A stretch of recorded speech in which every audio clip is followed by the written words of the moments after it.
Hello students, आप सभी का स्वागत करता हूं आपके अपने इस यूट्यूब चैनल SCS एजुकेशंस में। तो आज के इस वीडियो में मैं आपके लिए लेके आया हूं आज जो आपके सेंटअप एग्ज़ाम हुए थे इसके सारे ऑब्जेक्टिव क्वेश्चन। मतलब अगर आपके एग्ज़ाम हो गए हैं तो आप लोग अपना आंसर मिला लीजिए, अगर आपके एग्ज़ाम नहीं हुए हैं तो आप सभी जो है आप लोग के भी एग्जाम में यही सारे क्वेश्चन पूछे जाएंगे, तो आप लोग इसकी क्वेश्चन के आंसर भी तैयार कर लेंगे, क्योंकि ये सारे क्वेश्चन जो है बिहार बोर्ड के द्वारा दिए गए हैं। तो आपका भी जो एग्जाम है ये बिहार बोर्ड के ही क्वेश्चन पर होगा, तो आप सभी भी इसकी तैयारी अच्छे से कर लेंगे। तो चलिए इस वीडियो को हम लोग स्टार्ट करते हैं। चैनल पर पहली बार होंगे तो चैनल को सब्सक्राइब कर दीजिएगा, साथ में बेल आइकन को भी प्रेस कर दीजिएगा, ताकि मैं आगे से भी आपके लिए ये सारे वीडियो लेके आता रहूँ। तो चलिए हम लोग अपने क्वेश्चन की ओर बढ़ते हैं। सबसे पहला क्वेश्चन जो पूछा गया था वह क्वेश्चन आपका है, पारा विद्युता का एसआई मात्रक क्या है। तो पहले मैं आप लोगों को बता दूं कि पारा विद्युता का कोई भी एसआई मात्रक नहीं होता है। मतलब ये जो क्वेश्चन पूछने का जो तरीका है वो हमारा गलत है। क्वेश्चन पूछ सकता था आपको, पारा विद्युता का बीमा क्या होता है। तो बीमा जब उसका एसआई मात्रक होता ही नहीं है तो उसका बीमा भी नहीं होगा, तो मतलब इसका नॉन ऑफ द जिसका आंसर हमारा होगा। अब आइए आते हैं हम लोग सेकेंड नंबर क्वेश्चन पर। सेकेंड नंबर क्वेश्चन हमारा है, आवेशित संधारित्र के दोनों पट्टियों के कुल आवेश का योग क्या होता है। मतलब आवेशित संधारित्र के दोनों पट्टियों का कुल आवेश का योग क्या होता है। तो इसका सही आंसर होगा हमारा ए नंबर 0। मतलब आवेशित संधारित्र के दोनों पट्टियों के कुल आवेश का योग क्या होता है, तो वो हमारा 0 होता है। ये सब क्वेश्चन आपके 2021 के बोर्ड एग्जाम के लिए भी इंपॉर्टेंट होंगे, तो आप लोग उस हिसाब से भी तैयारी कर लीजिएगा। थर्ड नंबर क्वेश्चन आता है। थर्ड नंबर क्वेश्चन हमारा है, धारावाही चालक के अंदर इलेक्ट्रॉन की गति होती है। तो धारावाही चालक के अंदर इलेक्ट्रॉन की गति हमारे समरूप होती है, मतलब एक समान होती है। अब आइए आते हैं हम लोग 4 नंबर क्वेश्चन पर। 4 नंबर क्वेश्चन हमारा है, वायु में स्थित इकाई घन आवेश को घेरने वाली सतह से निकलने वाले संपूर्ण विद्युत का मान क्या होता है। इसको हम लोग गॉस लॉ भी बोल सकते हैं। आप लोग अगर गॉस थ्योरम भी बोलना चाहे तो 1/ε0 होता है, ऐसा आप लोग जानते हैं। तो 1/ε0 को हम लोग क्या लिख सकते हैं, E0 इन्वर्स भी लिख सकते हैं। तो इसका मुताबिक हमारा सही आंसर क्या होगा, बी नंबर होगा। आपको 100% सही क्वेश्चन की आंसर दी जा रही है। आप लोग इससे अपने क्वेश्चन का आंसर को मिला सकते हैं और आप लोग अच्छे से तैयारी कर सकते हैं। साथ में अगर आप लोग क्रैश कोर्स हम मेरे चैनल के द्वारा कराया जा रहा है तो आप कर सकते हैं। और हमारे ग्रुप से जुड़ने के लिए नीचे डिस्क्रिप्शन लिंक में हमारे ग्रुप का लिंक दिया गया है, आप वहाँ से हमारे ग्रुप को ज्वाइन कर सकते हैं और कोई भी क्वेश्चन अगर आपके डाउट है तो पूछ सकते हैं। तो चलिए हम लोग अपने 5 नंबर क्वेश्चन की ओर बढ़ते हैं। 5 नंबर क्वेश्चन हमारा है, विद्युत आवेश से r दूरी पर विद्युत विभव का मान क्या होगा। क्वेश्चन फिर से समझिए। क्वेश्चन हमारा है, बिंदु आवेश से r दूरी पर विद्युत विभव का मान क्या होगा। तो विद्युत विभव का मान क्या होगा हमारा, तो इसका सही आंसर होगा हमारा r के व्युत्क्रमानुपाती क्या होगा, r के व्युत्क्रमानुपाती होगा। अब आइए आते हैं हम लोग 6 नंबर क्वेश्चन पर। 6 नंबर क्वेश्चन हमारा है, किसी धारावाही चालक के अंदर इलेक्ट्रॉन का अगर संवेग Vd तथा चालक पर आरोपित विद्युत क्षेत्र E है तो उसके बीच हमारा संबंध क्या होगा।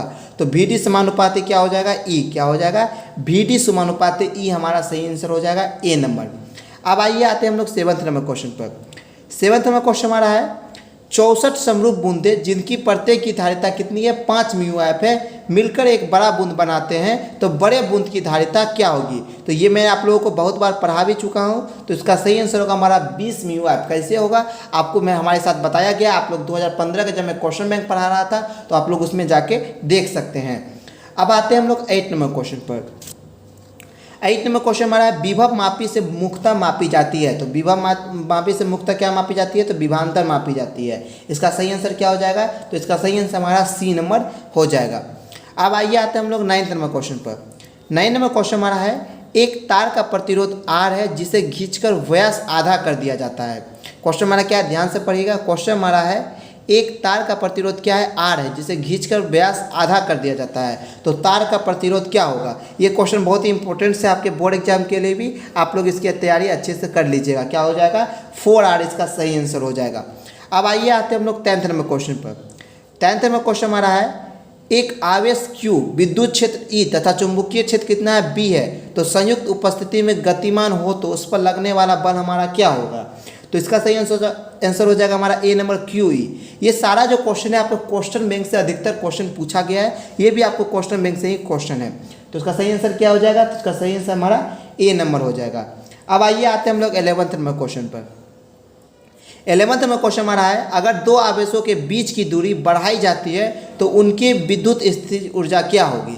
तो इसका सही आंसर हो जाएगा हमारा सी नंबर, घट सकती है बढ़ सकती है। अगर दोनों आवेश समान हो तो उनके बीच की जो अति होगी, बीच की जो विद्युत स्थितिज ऊर्जा होगी वो बढ़ेगी, और अगर भिन्न भिन्न होगी तो वह कम हो जाएगी। तो इसके मुताबिक घट भी सकती है और बढ़ भी सकती है। सही आंसर क्या हो जाएगा, सही आंसर हमारा सी नंबर हो जाएगा। अब आइए आते हैं हम लोग 12 नंबर क्वेश्चन पर। 12 नंबर क्वेश्चन हमारा है, यदि प्रतिरोध R एवं 2R को एक विद्युत परिपथ में श्रेणी क्रम में जोड़ा जाता है तो R एवं 2R के बीच ऊष्मीय ऊर्जा का अनुपात क्या होगा। तो इसका सही आंसर हो जाएगा हमारा सी नंबर, क्या हो जाएगा 2:1, क्या हो जाएगा 2:1 इसका सही आंसर हो जाएगा। अब आइए आते हैं हम लोग अपने 30 नंबर क्वेश्चन पर। 30 नंबर क्वेश्चन हमारा है, 6 μF धारिता के 3 संधारित्र उपलब्ध है जिनके संयोजन से प्राप्त न्यूनतम एवं अधिकतम धारिता ज्ञात कीजिए। तो इसका सही आंसर हो जाएगा 13 का हमारा सी नंबर 2 μF और 18 μF। पहले एक बार इसको हम लोग श्रेणी क्रम में जोड़ेंगे, तो श्रेणी क्रम में जब हम लोग जोड़ेंगे तो हमको न्यूनतम प्राप्त होगा जो हमें 2 μF प्राप्त होगा। कैसे, ये 3/6 हो जाएगा तो 2 μF प्राप्त होगा। और जब इसको हम लोग समांतर क्रम समूहन में जोड़ेंगे सीरीज के पार्लियन में, तो 6 + 6 + 6 मतलब 18 हो जाएगा। तो 2 μF और 18 μF, इसका सही आंसर हमारा क्या हो जाएगा, इसका सही आंसर हमारा सी नंबर हो जाएगा। अब आइए आते हैं हम लोग 14 नंबर क्वेश्चन पर। 14 नंबर क्वेश्चन हमारा है, एक प्रत्यावर्ती धारा I = 60 sin 100πt है कि धारा के मूल वर्ग माध्य मूल्य क्या होगा। तो इसका सही आंसर हो जाएगा हमारा ए नंबर 60√2, कितना गुनी होता है, √2 गुनी होती है, तो 60√2 इसका हमारा सही आंसर हो जाएगा। अब आइए आते हैं हम लोग 15 नंबर क्वेश्चन पर। 15 नंबर क्वेश्चन हमारा है, LR परिपथ की प्रतिबाधा क्या होती है। तो LR परिपथ की प्रतिबाधा मैं आप लोगों को बहुत बार रिपीट कर चुका हूँ, तो इसका सही आंसर हो जाएगा हमारा R² + ω² + L²। सही आंसर क्या हो जाएगा हमारा डी नंबर हो जाएगा। अब आइए आते हैं हम लोग इसके 16 नंबर क्वेश्चन पर। 16 नंबर क्वेश्चन हमारा है, निम्न में से कौन सी किरणें चुंबकीय क्षेत्र के द्वारा विक्षेपित नहीं होती है। 16 नंबर क्वेश्चन हमारा क्या है, निम्न में से कौन सी किरणें चुंबकीय क्षेत्र के द्वारा विक्षेपित नहीं होती है। तो गामा किरणें जो है चुंबकीय क्षेत्र के द्वारा विक्षेपित नहीं होती है। 16 का सही आंसर क्या हो जाएगा, 16 का सही आंसर हमारा सी नंबर हो जाएगा। अब आइए हम लोग आते हैं 17 नंबर क्वेश्चन पर। 17 में क्वेश्चन हमारा चौक कुंडली का शक्ति गुणांक क्या होता है। तो चौक कुंडली का शक्ति गुणांक हमारा 0 होता है। क्या होता है, 0 होता है। आप लोग इसी तैयारी अच्छे से कर लेंगे, आपके एग्जाम के लिए इंपॉर्टेंट है। चौक कुंडली का क्या होता है, चौक कुंडली का शक्ति गुणांक हमारा 0 होता है। अब आइए आते हैं हम लोग 18 नंबर क्वेश्चन पर। 18 नंबर क्वेश्चन हमारा है, बायो-सावर्त नियम का गणितीय रूप क्या है। तो बायो-सावर्त नियम का गणितीय रूप क्या है हमारा, ए नंबर इसका सही आंसर होगा DWI। अगर आप लोगों को नहीं दिख रहा है तो आप लोगों को मैं जूम कर देता हूं, अब आप लोग देख लीजिए, इसका सही आंसर होगा हमारा ए नंबर। ये हमारा बायो-सावर्त लॉ का गणितीय रूप है। अब सिला-नॉट 4πI/dl इलेक्ट्रिक फील्ड इंटेंसिटी की दिशा में गुना R²/R3। अगर आप लोग R3 देखिएगा तो आप लोग वहीं पर टिक कर सकते हैं। अब आइए हम लोग आते हैं अपने नेक्स्ट क्वेश्चन पर। नेक्स्ट क्वेश्चन हमारा निकेल हमारा क्या है। तो निकेल हमारा क्या है, तो निकेल हमारा एक लोह चुंबकीय है। क्या है निकेल हमारा, निकेल हमारा एक लोह चुंबकीय पदार्थ है। अब आइए हम लोग आते हैं 20 नंबर क्वेश्चन पर। 20 नंबर क्वेश्चन हमारा है, चुंबकीय यामोत्तर एवं भौगोलिक यामोत्तर के बीच का कोण क्या कहलाता है। क्वेश्चन ध्यान से पढ़िए। क्वेश्चन हमारा है, चुंबकीय यामोत्तर एवं भौगोलिक यामोत्तर के बीच का कोण क्या कहलाता है। तो इसका सही आंसर हो जाएगा हमारा बी नंबर दिक्पात। क्या कहलाता है, दिक्पात कहलाता है। अब आइए आते हैं हम लोग 21 नंबर क्वेश्चन पर। 21 नंबर क्वेश्चन हमारा है, किसी द्रव्यमान माध्यम में विद्युत चुंबकीय तरंग का चाल निर्भर नहीं करती है उसकी। क्वेश्चन ध्यान से पढ़िए। क्वेश्चन हमारा है, किसी द्रव्यमान माध्यम में विद्युत चुंबकीय तरंग की चाल निर्भर नहीं करती है उसकी, तरंग दैर्ध्य पर निर्भर नहीं करती। इसका सही आंसर क्या हो जाएगा, इसका सही आंसर हमारा ए नंबर हो जाएगा। अब आइए आते हैं हम लोग से 22 नंबर क्वेश्चन पर। 22 नंबर क्वेश्चन हमारा है, एक समद्विउत्तल लेंस के प्रत्येक तल की वक्रता त्रिज्या 20 सेंटीमीटर तथा लेंस पदार्थ का अपवर्तन 1.5 अनुपात है, तो लेंस की फोकस दूरी क्या होगी। तो इसका सही आंसर हो जाएगा हमारा बी नंबर। क्या हो जाएगा, बी नंबर हो जाएगा 1/20 मीटर। क्या हो जाएगा 22 का सही आंसर, सॉरी दोस्तों 22 का सही आंसर हमारा डी नंबर हो जाएगा 1/20। क्या हो जाएगा 1/20 सेमी। क्या हो जाएगा 1/20 सेमी इसका सही आंसर होगा। ये सभी क्वेश्चन जो है सब आपके आज के सेंटअप एग्जाम में पूछा गया था। अगर आप लोगों के पास क्वेश्चन है तो आप लोग उससे मिला सकते हैं। अब आते हैं हम लोग 23 नंबर क्वेश्चन पर। 23 नंबर क्वेश्चन हमारा, प्रकाश की अनुप्रस्थ तरंग प्रकृति की पुष्टि होती है। प्रकाश कि अनुप्रस्थ तरंग प्रकृति की पुष्टि होती है। तो इसका सही आंसर क्या हो जाएगा 23 का? 23 का सही आंसर होगा हमारा ध्रुवन द्वारा। किसके द्वारा? ध्रुवन द्वारा इसका सही आंसर होगा।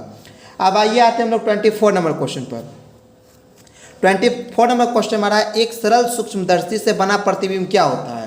तो एक सरल सूक्ष्मदर्शी से बना प्रतिबिंब हमारा आभासी और सीधा होता है। क्या होता है? आभासी एवं सीधा। सरल सूक्ष्मदर्शी से बना प्रतिबिंब आभासी एवं सीधा होता है। अब आइए आते हैं हम लोग 25 नंबर क्वेश्चन पर। 25 नंबर क्वेश्चन है हमारा, एक प्रकाश की एक किरण जिसका अपवर्तनांक 3/2 से पानी में इसका अपवर्तनांक कितना है? 4/3 है। तो संचरण करती है, तो इसका क्रांतिक कोण क्या होगा? तो क्रांतिक कोण इसका हमारा ए नंबर हो जाएगा साइन इनवर्स 1/2। क्या हो जाएगा? साइन इनवर्स 1/2 इसका सही आंसर होगा हमारा ए नंबर। अगर आप लोगों को इस सब का विस्तृत लेक्चर चाहिए तो आप लोग हमें कमेंट सेक्शन में बता सकते हैं कि सर हमें इसका विस्तृत चाहिए, तो मैं इस पर एक विस्तृत वीडियो आप लोगों के लेके आ जाऊंगा जिसमें आप लोगों को बताऊंगा कि हम लोग इसको न्यूमेरिकल कैसे सॉल्व करते हैं। अब आइए आते हैं हम लोग 26 नंबर क्वेश्चन पर। 26 नंबर क्वेश्चन है, एक दीर्घ दृष्टि वाले व्यक्ति को कौन सी लेंस की आवश्यकता होगी? तो एक दीर्घ दृष्टि दोष वाले व्यक्ति को उत्तल लेंस की आवश्यकता होगी। किस लेंस की? उत्तल लेंस की आवश्यकता होती है।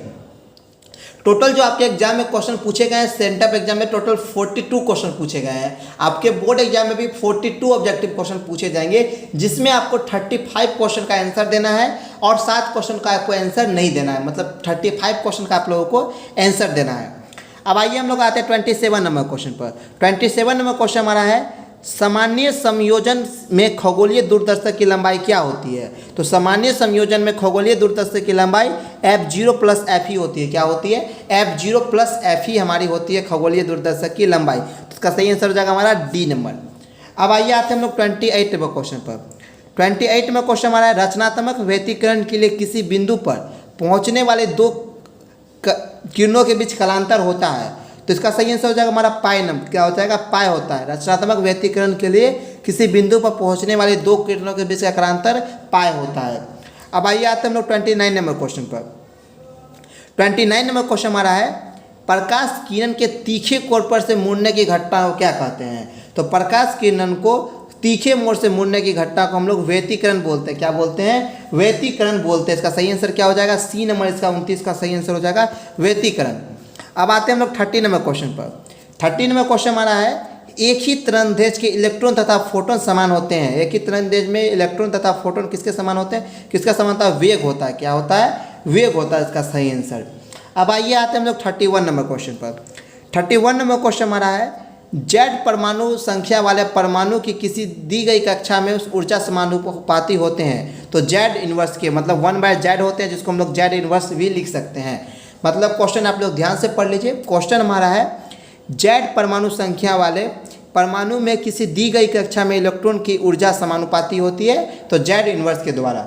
अब आइए हम लोग 32 नंबर क्वेश्चन की पढ़ते हैं। 32 नंबर क्वेश्चन हमारा है, नाभिकीय रिएक्टर में मंदक का कार्य होता है।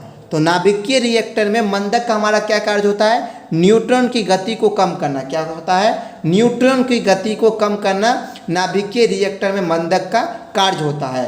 अब आइए आते हैं हम लोग 33 नंबर क्वेश्चन पर। 33 नंबर क्वेश्चन हमारा है, एक रेडियोधर्मी सैंपल का क्षय नियतांक अगर हमारा पाई है तो इस सैंपल की अर्ध आयु क्या होगी? तो उसकी अर्ध आयु क्या हो जाएगी? 1/π। क्या हो जाएगा? 1/π हमारा इसका सही आंसर होगा हमारा बी नंबर। अब आइए हम लोग आते हैं 33 नंबर क्वेश्चन पर। 33 नंबर क्वेश्चन हमारा है, पी प्रकार के अर्धचालकों को बनाने के लिए अशुद्धि के रूप में क्या मिलाई जाती है? तो पी पदार्थ के अर्धचालकों को अशुद्धि के रूप में इसमें क्या मिलाई जाती है? तो इसमें मिलाई जाती है हमारी आर्सेनिक। क्या मिलाई जाती है? आर्सेनिक। इसका सही आंसर हमारा हो जाएगा सी नंबर। अब आइए आते हैं 35 नंबर क्वेश्चन पर। डायोड का उपयोग होता है एक। डायोड का उपयोग किस लिए होता है?